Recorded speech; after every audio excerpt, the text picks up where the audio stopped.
Welcome to my game, Depth's Edge, Devlog 1. Alright, in today's video, this is going to be my first devlog of my new pirate game, Depth's Edge. Now it's time for the idea of the game. I thought it would be awesome to make a multiplayer pirate game, so I'm going to be making a multiplayer pirate game with non-linear island routes, multiple crews, and many mechanics. I'm going to have fishing, quests, and you're going to be able to kill other crews for money. When you join the game, you can either create a crew when you join or join a crew, but later throughout the game, you can leave and join other crews. I'm going to have it set up so you're able to destroy other crews for money, and having members in your crew will give you passive income. I'm going to have it set up so that as you build your crew, you can get new ships and other stuff.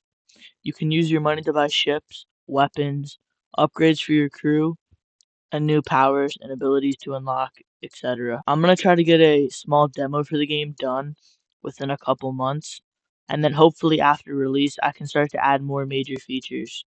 The first mechanic of my game I'm going to start with is the ocean system. The ocean system is going to be the base for all of the other systems in the game, and it's one of the most important systems to get right. Roblox does have a default ocean system. However, Roblox's ocean system has very little waves and is very inconsistent. It's not very fit for a pirate game. To say the least, Roblox's system is a little trash.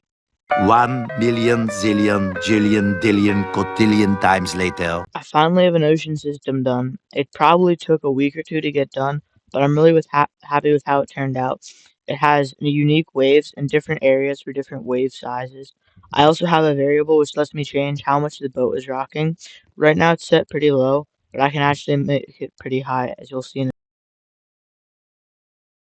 I actually have a different variable for rocking and then the ocean, like how tall it is. I have multiple different variables for how white the ocean gets, but it's usually mapped to how high the waves go. And so I can change everything pretty easily. So currently I have everything pretty low, but I'm planning on having during storms, the waves are going to be extra big and your boat's going to rock extra fast. There's also going to be a chance of crashing or damages, which then you're going to have to repair your ship on. The boat, the way the ocean works is it's actually mapped on the client side, so each individual client sees a different ocean. And so if you're in the server view, you won't be able to actually see the ocean. And then the way you swim in the ocean is just a part where the ocean is that lets you swim in it. So in reality, the server doesn't actually see an ocean. It's just a mapped effect on your client that is then shared to the server, which both clients can see at the same time, which simulates having an actual ocean, unlike Roblox's system, which actually has the ocean on both the server and the client. Next up is the boat system, which you've already seen a bit of, but the two essential parts of the pirate game, in my opinion, are number one, the ocean, and number two, boats. The boat is just going to float on the ocean, and I'm not actually having it react to the waves, but I might in the future. Currently what I'm doing is I'm just having the boat sort of rock at random angles, similar to what the waves might cause it to do. Another thing that I wanted to add to my game was that in other games like Dead Rails, whenever you try to move off the boat, it can cause lots of errors, and when you jump, you can get flinged off the boat, which is not going to be very immersive for a pirate game. So what I decided to add is a system that whenever the boat starts moving, you get tracked onto the boat unless you jump off of it. This allows for you to be able to jump on the boat without jumping off. However, you're still able to jump off the boat, and when you do, you get moved. This allows for lots of immersive gameplay and also allows for some very cool things like getting onto other people's boats or jumping on the front of your boat. Next, I started working on the island, which you can see behind me. This island took me a while and it's not quite done yet, but it's going to be the starting place for now. Gelo no copo, piscando a fachada. Gatinha rebola na vibe acelerada. No Prada, no Prada, no vibe acelerada. Gatinha rebola na vibe acelerada. No Prada, no Prada, no vibe acelerada. Gatinha rebola na vibe acelerada. Final de semana vai ter baile na quebrada.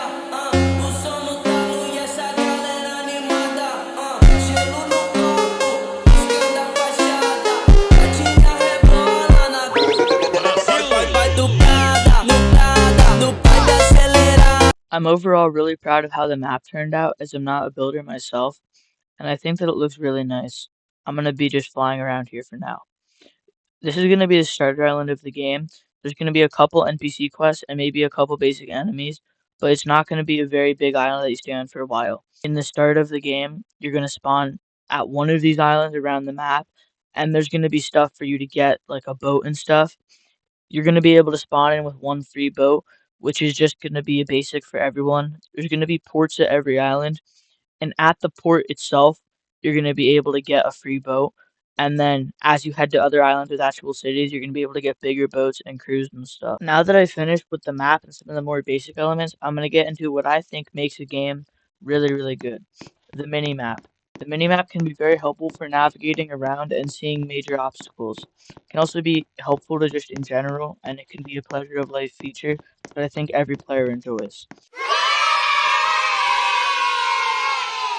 Map is going to be pretty advanced. Other games mini maps where they have just UI elements showing you where you're going, my game is going to have a realistic mini map that uses viewport frames to actually get the actual game itself and put it on the map. Along with this, it's also going to have a system where instead of just having the physical thing, it's going to have UI elements as well to show you where towns and stuff are. So it's going to be a mix of some of the best features for both areas, and I think it's hopefully going to turn out pretty well. I've done some more work on the minimap system. I now have in the top left corner a minimap, and there's a green and black side to the player. The green side is where the player is facing, and the black side is the back of the player. So for example, if I'm facing the water, my player on the screen will also be facing the water. If you click on the minimap and then click again, you can zoom in and zoom out, or you can use the M key. And whenever you're zoomed in, you can see the map bigger. The brown thing you're seeing over there is actually my boat, which you can see in the distance. I haven't made a image for the boat yet, but I want the boat to be UI based similar to the player to make it bigger. The yellow thing on the front of the boat is which way it's facing, and you can see the general shape of the island, and it actually updates to the island. So if I make a new island, the minimap will automatically generate to it, and I won't have to make a custom mesh or anything or image for it. I'd like to say thank you to everyone who watched this video. I'm really appreciative of it. I have some more stuff that I finished, but I'm going to be showing it in the next video, as I don't want to make this video too long. I'd like it if you could subscribe to the channel and turn on the notifications, as in the future you're going to get to see more videos from me. I hope you enjoyed this video. Join the Discord server, link in the description, if you want more sneak peeks or possibly to join the game.